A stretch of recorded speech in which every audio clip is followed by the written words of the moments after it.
Good morning student. आज हमारा topic होगा गुप्त साम्राज्य के तहत कुमारगुप्त प्रथम। इससे पहले हमने देखा समुद्रगुप्त के बारे में, उसकी दिग्विजयों का वर्णन किया था, उसकी दक्षिण भारत की विजयों का वर्णन किया, उत्तरी भारत की विजय जिसमें आर्यवर्त वगैरह आते थे उसका वर्णन किया। उसके बाद हमने देखा था चंद्रगुप्त विक्रमादित्य के बारे में भी चर्चा की थी, जिसका कार्यकाल 380 से 414 या 15 तक के माना जाता है।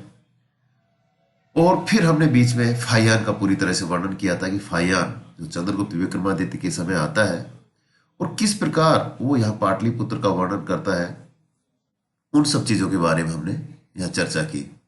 आज हमारा टॉपिक है कुमारगुप्त प्रथम, जिसका कार्यकाल 415 से 455 एडी माना जाता है। और उसी की हम चर्चा करने वाले हैं कि किस प्रकार उसका साम्राज्य रहा। और ऐसा माना जाता है कि सबसे ज्यादा अभिलेख इसके समय हमें मिलते हैं गुप्त साम्राज्य के। तो उन्हीं सब चीजों की हम यहाँ चर्चा करने वाले हैं। चंद्रगुप्त मृत्यु की जब मृत्यु हो जाती तो उसके बाद गुप्त राजा जो गद्दी पर आया उसके विषय में विभिन्न सुझाव सामने आते हैं। बहुत से विद्वान ऐसा मानते हैं कि चंद्रगुप्त के पश्चात कुमारगुप्त प्रथम महेंद्रादित्य के नामक शासक बना था इस नाम से। लेकिन कुछ इतिहासकार ऐसा मानते हैं कि वैशाली से जो प्राप्त मोहर थी और मंदसौर का जो अभिलेख था उसके आधार पर यह सिद्ध करने का प्रयास करते हैं कि चंद्रगुप्त का जो उत्तराधिकारी है वो ध्रुव देवी का पुत्र गोविंद गुप्त था। संभवतः गोविंद गुप्त वैशाली का स्थानीय शासक था और कुमारगुप्त के बाद गुप्तों का राजा बना था। इसलिए कुमारगुप्त ने 415 से 455 ईस्वी के मध्य शासन किया है। इसके अनेक अभिलेख मिले हैं, सिक्के पाए गए हैं। तो कुछ थोड़ा बहुत विरोधाभास यहाँ पे हम देख सकते हैं। कुमारगुप्त के सैनिक अभियानों की अगर हम चर्चा करें तो कोई स्पष्ट इतनी जानकारी नहीं है, लेकिन फिर भी मंदसौर अभिलेख बहुत इंपॉर्टेंट है। और उसमें चारों समुद्रों की चंचल लहरों से घिरी हुई पृथ्वी का शासक, एक कोटेशन यहाँ दी गई है, वो कुमारगुप्त के बारे में यहाँ बताया गया है। तो इससे अंदाजा भी ये लगता है कि उसने चंद्रगुप्त द्वितीय से प्राप्त साम्राज्य की सुरक्षा की और उसे बनाए रखा, क्योंकि चंद्रगुप्त द्वितीय के समय काफी विस्तार हुआ था गुप्त साम्राज्य का, तो उसको सुरक्षित बनाने का काम भी करता है। कुमारगुप्त के सिक्के एवं अभिलेख भी बंगाल से सौराष्ट्र तथा हिमालय से नर्मदा तक पाए गए हैं। इनसे भी उपयुक्त मत की पुष्टि कहीं न कहीं होती है। पुराणों के अनुसार कुमारगुप्त ने कलिंग और माहिष्यक पर विजय प्राप्त की थी। पश्चिम की ओर उसके प्रसार का प्रमाण जो है कुमारगुप्त के चांदी के सिक्कों के बड़ी संख्या में मिलने से पता लगता है। दक्षिणी पश्चिम में भी उसके सिक्के मिले हैं। तो कुमारगुप्त के शासनकाल की सबसे प्रमुख राजनीतिक घटना का अगर वर्णन करते हैं तो वो है पुष्यमित्रों का आक्रमण, और उसका उल्लेख स्कंदन गुप्त के भीतरी अभिलेख से हमें मिलता है। पुष्यमित्रों की पहचान निश्चित नहीं है, उसके संबंध में भी अनेक मत यहाँ दिए जा सकते हैं, क्योंकि पुराणों के अनुसार पुष्यमित्र जो कुल वंश के थे वो नर्मदा के मुहाने के आसपास रहते थे। कुछ विद्वान जो है उन्हें नाग जाति से संबंध बताते हैं, तो कुछ लोग उसे पश्चिमोत्तर सीमा की विदेशी जाति से संबंध बनाते हैं। तो इसके बारे में भी काफी कुछ अलग अलग बताया गया है इतिहासकारों के द्वारा। कुछ अन्य विद्वान है वो कुमारगुप्त के शासनकाल में गृह युद्ध की कल्पना करते हैं, जिसमें उसने अमित्रों को हराया था। प्रोफेसर एच सी राय चौधरी की अगर चर्चा करें तो उसके अनुसार कुमारगुप्त पर पुष्यमित्रों ने ही आक्रमण किया था। ये जातियां नर्मदा के किनारे कहीं पर बसी थी। उनका आक्रमण भी भयानक था और इस युद्ध में विजय प्राप्त करने के लिए युवराज सिकंदर गुप्त को एक रात युद्ध स्थल में नंगी भूमि पर ही लौटना पड़ा था, परंतु अंततः पुष्यमित्र पराजित होता है।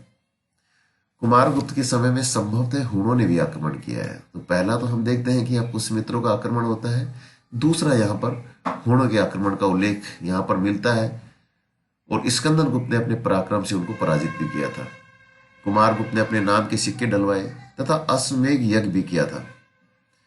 इसलिए उसके महत्वपूर्ण जो घटनाक्रम है कुमारगुप्त के समय पुष्यमित्रों का आक्रमण, हुणों का आक्रमण, इसका ही उल्लेख मिलता है।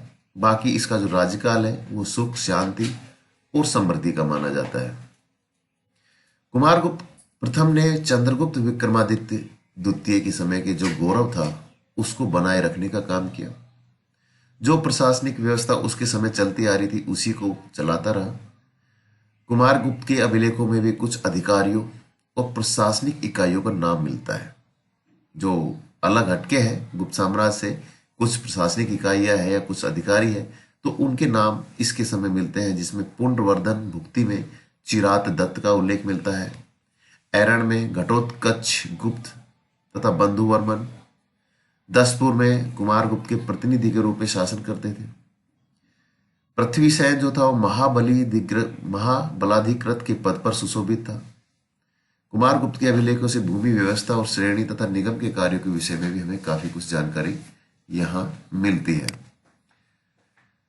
कुमारगुप्त के समय में चीन के साथ व्यापारिक और सांस्कृतिक संबंध और अधिक बढ़ गए थे। कुमारगुप्त के समय में अनेक चीनी धर्म प्रचारक और व्यापारी भारत आए थे। चीनी सूत्रों से यह विदित होता है कि 428 ईस्वी में भारतीय राजा चंद्रप्रिय का राजदूत रत्न, सफेद तोता तथा अन्य उपहारों के साथ नानकिंग में शांग दरबार में उपस्थित हुआ। कुमारगुप्त अपने वंश परंपरा के अनुसार युद्ध में पारंगत था। सिक्कों से प्रचलित होता है कि वह घुड़सवारी, तीरंदाजी तथा तलवारबाजी में भी निपुण था। कुछ सिक्कों पर उसे वीणा बजाते हुए दिखाया गया है। वीणा बजाते हुए हमने समुद्रगुप्त के सिक्कों पर भी उल्लेख इसका देखा था। वीणा वादक था, समुद्रगुप्त खुद बजाता था, उसके सिक्कों पर मिलता है। तो इसी प्रकार कुमारगुप्त के कुछ सिक्कों पर भी उसे वीणा वादक दिखाया गया है। इससे उसके संगीत में अभिरुचि कहीं न कहीं प्रकट होती है। अगर धर्म के बारे में देखें तो व्यक्तिगत रूप से कुमारगुप्त वैष्णव धर्मावलंबी था जो अन्य गुप्त शासक थे, परंतु उसने धार्मिक सहिष्णुता की नीति अपनाई थी। उसी के समय में नालंदा विहार की भी स्थापना हुई।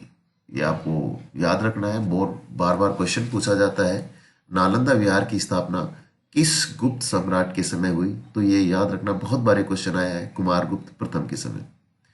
और यही नालंदा विहार आगे चलकर बौद्ध धर्म एवं शिक्षा के प्रमुख केंद्र के रूप में उभर कर आता है।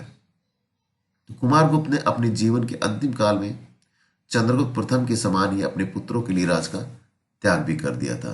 तो यहाँ पर ये देखने की चीजें हैं कि उसने अपने समय रहते ही अपने पुत्रों के लिए अपना राज त्याग दिया था। तो यहाँ कुमारगुप्त के बारे में हम मुख्यतः देख सकते हैं कि कुमारगुप्त का जो एक शासनकाल था वो काफी लंबा था। 415 से 455 ईस्वी तक लगभग 40 साल तक उसने शासन किया है। और ऐसा माना जाता है कि सबसे ज्यादा अभिलेख कुमारगुप्त प्रथम के समय ही मिले हैं गुप्त साम्राज्य के। उसके सैनिक अभियानों में हमने आपको बताया है कि उसका उल्लेख हमें मंदसौर अभिलेख से मिलता है। उसके अगर सिक्के और अभिलेख की चर्चा करें तो सौराष्ट्र से हिमालय से नर्मदा तक पाए जाते हैं, काफी फैले हुए थे। कुछ विजयों का उल्लेख किया गया है, चाहे वो कलिंग पर हो या महिषक पर विजय का, उसका उल्लेख हमने किया है। चांदी के बड़ी मात्रा में सिक्के कुमारगुप्त के समय मिले हैं। अगर उसके प्रमुख राजनीतिक घटनाक्रम की हम चर्चा करें तो पुष्यमित्रों का आक्रमण और हुणों का आक्रमण की हम यहाँ चर्चा कर सकते हैं। तो जो हुण थे उसके बारे में भी कुछ अलग अलग धारणाएं, पर फिर भी वो पश्चिमोत्तर सीमा की विदेशी जाति से इसका संबंध हम मान सकते हैं। तो कुमारगुप्त का जो एक मेन रोल था वो हम ये कह सकते हैं कि जो चंद्रगुप्त विक्रमादित्य के समय जो शासन था उसको ये यथावत बनाने का काम करता है। और इसका जो राज्यकाल था पूरी तरह से सुख, शांति और समृद्धि का माना जाता है। पहले से जो गुप्त साम्राज्य से एक प्रशासनिक व्यवस्था चलती आ रही थी उसी का पालन ये भी करता है, लेकिन इसके समय कुछ अधिकारी और प्रशासनिक इकाइयों का उल्लेख भी हम देख सकते हैं, चाहे वो चिरात दत्त का हो, घटोत्कच गुप्त का हो या बंधुवर्मन का हो। इनका हमने उल्लेख अलग अलग एक प्रतिनिधि के रूप में हम यहाँ देख सकते हैं। पृथ्वीसेन का उल्लेख भी महाबलाधिकृत के पद पर माना जा सकता है। तो जो कुमारगुप्त प्रथम के समय थे तो ये नाम जो आए हैं ये स्पेशली इसके समय थे प्रशासनिक व्यवस्था के तहत। इसके समय में हम अभिलेखों में भूमि व्यवस्था का उल्लेख भी देख सकते हैं। श्रेणी तथा निगम के कार्यों के विषय में भी जानकारी हमें यहाँ से मिलती है। इसकी विदेश नीति के बारे में देखें तो चीन के साथ व्यापारिक और सांस्कृतिक संबंध काफी बढ़ गए थे इसके समय। और कुछ जो चीनी धर्म प्रचारक थे वो भारत भी आते हैं, व्यापार करने के उद्देश्य से भी आते हैं और धर्म का प्रचार करने के उद्देश्य से भी यहाँ पर वो लोग आते हैं। इसका शौक था घुड़सवारी का, तीरंदाजी का, तलवारबाजी का था, काफी निपुणता इसमें हासिल कर रखी थी। वीणा को वो बजाता था, तो इससे हम ये कह सकते हैं कि संगीत में भी काफी उसकी रुचि रही होगी। विष्णु को मारने वाला था, लेकिन धार्मिक सहिष्णुता की नीति वह अपने साम्राज्य में स्थापित करता है। और सबसे इंपॉर्टेंट इसके समय नालंदा बौद्ध विहार की स्थापना होती है, जो बाद में बौद्ध धर्म का और शिक्षा का एक बहुत बड़ा महत्वपूर्ण केंद्र बनकर उभर कर आता है। और अंततः वह अपने पुत्रों के लिए राज का त्याग कर देता है। तो एक सामान्य एक कुमार गुप्त का ये प्रशासन हम कह सकते हैं।